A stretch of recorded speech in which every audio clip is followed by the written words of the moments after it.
words of our Divine Mother from the book The Mother by our Lord Sri Aurobindo, with Mother's comments of 1951, comments on chapter 4, page 81. Question: does an individual mastery over desire suffice, or is a general collective mastery necessary? For this question, our mother says, there we are. Is it possible to attain a total personal transformation without there being at least a correspondence in the collectivity? This does not seem possible to me. There is such an interdependence between the individual and the collectivity that unless one does what the aestheticists have preached, that is, escapes from the world, goes out of it completely, leaves it where it is, and runs away selfishly, leaving all the work to others, unless one does that. And even so, I have my doubts.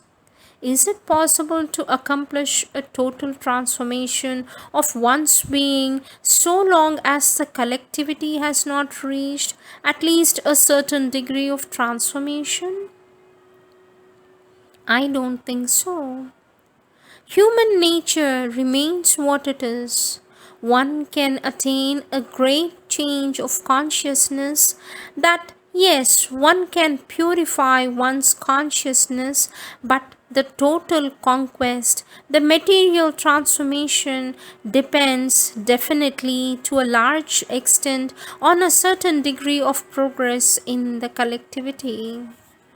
Buddha said with reason that as long as you have in you a vibration of desire, this vibration will spread in the world, and all those who are ready to receive it will receive it. In the same way, if you have in you the least receptivity to a vibration of desire, you will be open to all the vibrations of desire which circulate constantly in the world. And that is why he concluded, get out of this illusion, withdraw entirely, and you will be free.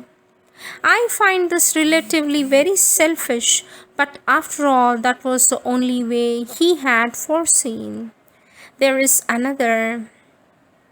To identify oneself so well with the divine power as to be able to act constantly and consciously upon all vibrations circulating through the world.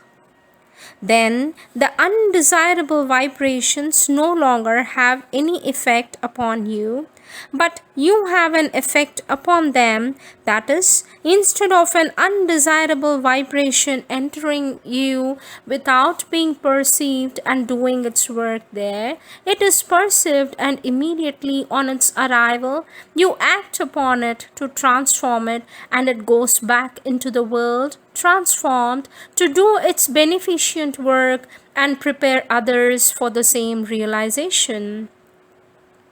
Let me repeat this. There is another.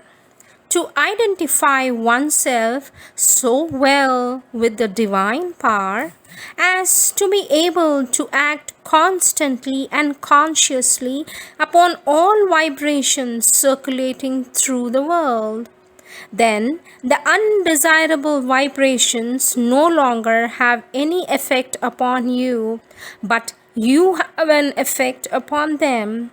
That is, instead of an undesirable vibration entering into you without being perceived and doing its work there, it is perceived, and immediately on its arrival you act upon it to transform it, and it goes back into the world transformed to do its beneficent work and prepare others for the same realization. This is exactly what Sri Aurobindo proposes to do, and more clearly, what he asks you to do, what he intends us to do. Instead of running away, to bring into oneself the power which can conquer. Note that things are arranged in such a way that if the tiniest atom of ambition remained and one wanted this power for one's personal satisfaction, one could never have it. That power would never come. Its deformed limitations of the kind seen in the vital and physical world, those, yes, one may have them, and there are many people who have them, but the true power, the power Sri Aurobindo calls supramental, unless one is absolutely free from all egoism under all its forms, one will never be able to manifest.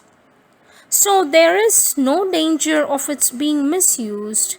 It will not manifest except through a being which or who has attained the perfection of a complete inner detachment. I have told you this is what Sri Aurobindo expects us to do. You may tell me it is difficult. You may tell me it is difficult, but I repeat, we are not here to do easy things.